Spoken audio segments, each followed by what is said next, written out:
آج ایسی ہی ایک قدیم ثقافت موجودوں کے بارے میں پڑھیں گے۔ بہرحال پہلے ہم دیکھتے ہیں ثقافت کا مفہوم اور اہمیت۔ جس طرح بھی آپ کو میں نے عرض کی، ثقافت قوم کی شناخت ہوتی ہے، قوم کے وہ رویے، وہ عادات، وہ رسم و رواج جو دوسروں سے الگ ہوں، جس کی بنیاد پر کسی بھی قبیلے، کسی بھی قوم کی شناخت کی جا سکے، اسے اس قوم کی ثقافت کہیں گے۔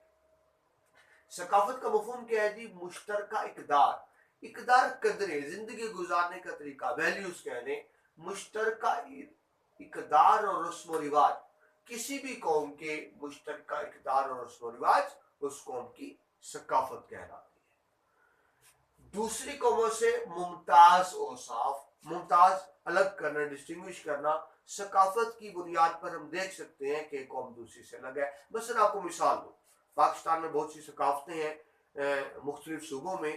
آپ کو ایک پنجابی، سندھی، بلوچی، پختون اپنے لباس سے، اپنے حلیے سے، شکل صورت سے، عادات و تواار سے بالکل مختلف نظر آئے گا۔ یہ الگ بات ہے کہ ہم سب اسلام کی لڑی میں پروئے ہوئے ہیں، سب پاکستانی ہیں، لیکن ثقافت کی تک بات کی جائے تو اب دور سے واضح طور پہ پہچان لیں گے کہ یہ پنجابی ہے، سندھی ہے، بلوچی ہے یا پختون ہے۔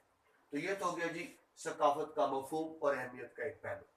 زندگی کے منفرد پہلو ہوتے ہیں ثقافت میں، یعنی ہر قوم کے کچھ ایسے پہلو ہوتے ہیں جو دوسرے سے منفرد ہوتے ہیں۔ میں نے بھی عرض کی ایسا کیوں ہوتا ہے، اس میں موسم، آب و ہوا، جغرافیہ، پیشے، لوگوں کا مزاج، ہر چیز اثر انداز ہوتی ہے۔